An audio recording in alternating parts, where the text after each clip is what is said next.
Mm-hmm. Well, I think we're just trying to prevent more people from joining the organization. I think it was one of our main goals. And stop them tithing so that the Rael can go into the slot machines and gamble all the money that they're giving the organization away. It's real easy for the younger generation to be manipulated and seduced by this organization. Like you said, the women and seminars, the way they have things set up. I mean, of course, if you have a young 15, 16-year-old that don't have too many friends, of course, they're probably going to join just to have the conference. Yeah. From a cult perspective, do they also get into the aspect of like sleep deprivation and diet, that type of thing, in order to try and make it easier to bring you along, so to speak? They have these central meditations, is what it's called, and it's these ceremonies where they have everybody meditate together. They tell us throughout the whole recruitment seminar that alcohol is not allowed, and caffeine's not allowed, and then they'll shut off the lights. They'll have us all hold hands, rub on each other, just different weird things, give each other hugs, recite different weird passages in order to bring us into this altered state of mind where then they have somebody on a microphone or on a pre-recorded CD playing suggesting different themes about Rael and about extraterrestrials and opening up to God from another planet. That's basic group hypnosis? Yep, absolutely. And you will respond to the sounds of my voice at all levels of consciousness, including the outer level, which I've heard said on more than one occasion. How far along are you guys in your post-production? We're almost done, actually, with it, so we're looking for additional funds if anybody would help us cover the costs, but we're almost done with it. We don't need much more funds. If anybody is interested in contributing to the project, they can go to www.md-times.com, and then they can type in UFO, and it will pop up the article. The much easier way of doing it is just going to virtuallystrange.net. Or, yeah, virtuallystrange.net, absolutely. Because people know that address and click Strange Days Indeed, and there's a link right there to the Morrisville Decatur Times article. Gentlemen, I want to thank you for being with us tonight. Unfortunately, we have run out of time. If people want to get in touch with you, they can via our program listing. And look forward to seeing your documentary. And good luck with finding a distributor and someone to air it for you. Hey, thanks a lot. We'll send you a copy, and we appreciate you having us on your show. Okay. Thanks a lot, Errol. Abdullah Hashem and Joe McGowan, thank you. Good night, gentlemen. Good night. Good night. Good night, guys. And Bubba writes, you know, guys, if these Raelian cultists get any crazier, they could pass for American Republicans. Obviously a Democrat. So whose voice is that sneaking in there in the background? Is that Alfred Lemberg, regular contributor to this program, getting his dime's worth in? Oh, Lord, I didn't know I was on. Neither, the hazards of live radio. Yeah, neither did we, but we didn't catch what you said. Alfred Lemberg, welcome back to the program. What I said, frankly, was you'll get no argument from me. You were talking to yourself and 250,000 other people. And that's the way I like to do it. Interesting, the two guys doing the documentary about the Raelians, and particularly Rael.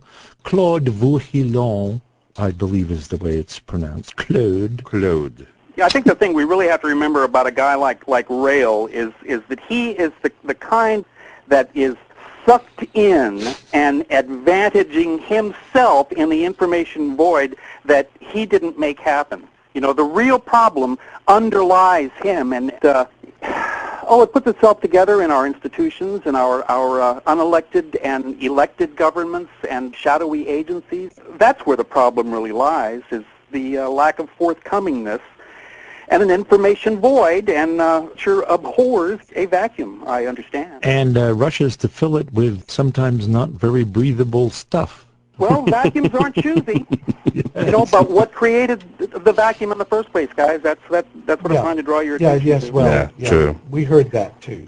And, you know, something else about Rael, too, is that I think any time you've got an operation that gets into that medieval primogenesis where he is having relations with some of the more comely members of the organization.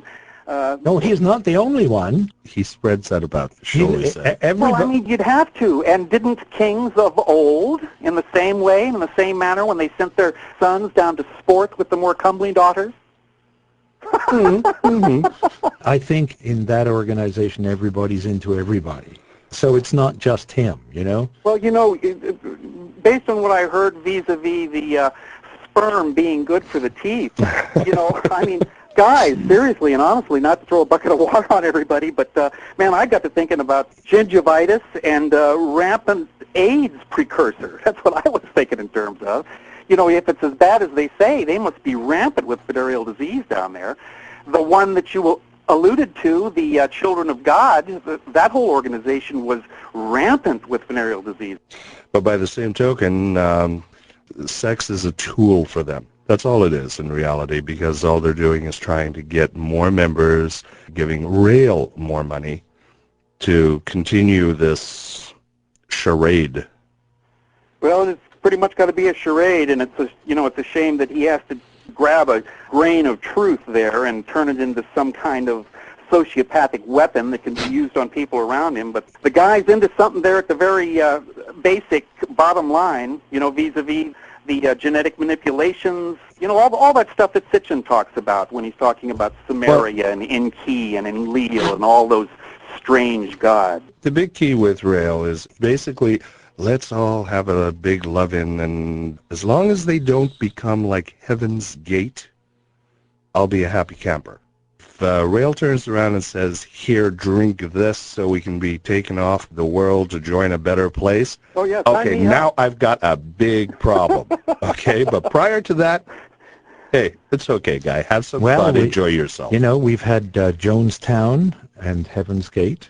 Mm-hmm. There have been a couple of, they're just fun-loving people, and they're one big happy family, and it's amazing how quickly it turns to rat caca. And seriously, all kind of punctuated and supported with the sightings and the occurrence of a very strange comet that really did not get the press that a comet of that magnitude would deserve. They raved about the comets previous to that. We're talking about the Heaven's Gate cult now, who suicided in order that they might join the interplanetary spaceship. Companion, I think they called it. That was the companion to Hale-Bopp. Yeah, which obviously completely proved out to be false. We don't know that for sure, because they never came back and told us one way or the other. You mean the Heaven's Gate people? Yes. Oh, God.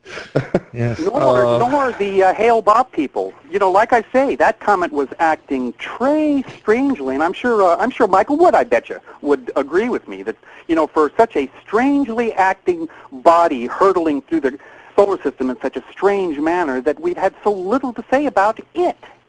Bizarre. Started cooking out there beyond the orbit of Jupiter long before it should have been. And, we're finding out strange things about comets here, even lately with that major shot they made against that small comet. Boy, I'll tell you, what's going on with that puppy is, I would like Mr. Wood to talk about that, too. You got to take into consideration the fact that just a week or two ago that we discovered Planet X in our own solar system. I was thinking the same thing, you're right. Okay. How long have we supposedly been looking into space and looking at things, and we're just finding out about a Planet X in our own solar system in 2005? But we are surveying the skies for radio signals from other galaxies and universes. That's right. But I was going to say that the point that Mr. Prahlad is making is that that's what's not occurring, though. We're not putting any time or any effort into it from the looks of things. I mean, it's like we're turning around and we've got the scientists saying, yeah, there's no other life in the universe. There's nothing, that the UFOs are not da-da-da-da-da-da. Oh, by the way, guys, here's this little thing we've discovered over here. It's another planet in our solar system. It's sort of like, were you really looking, or did you have your eyes closed? Yeah. It's like we know nothing. Exactly, and I think Michio Kaku has come about as close to the reality of it all as any other scientist. And the more we look at stuff, the less we know. We've been looking at Mars for so bloody long now that it's incredible. And we're learning new stuff about Mars daily. And the best thing I ever heard on Mars was something Hoagland went into when Mars was at its closest, was his explication of Mars from a 20-inch mirror and a TV monitor while I'm looking at it was just dazzling. Odd that it's coming from him is what I'm saying. Well, I don't know.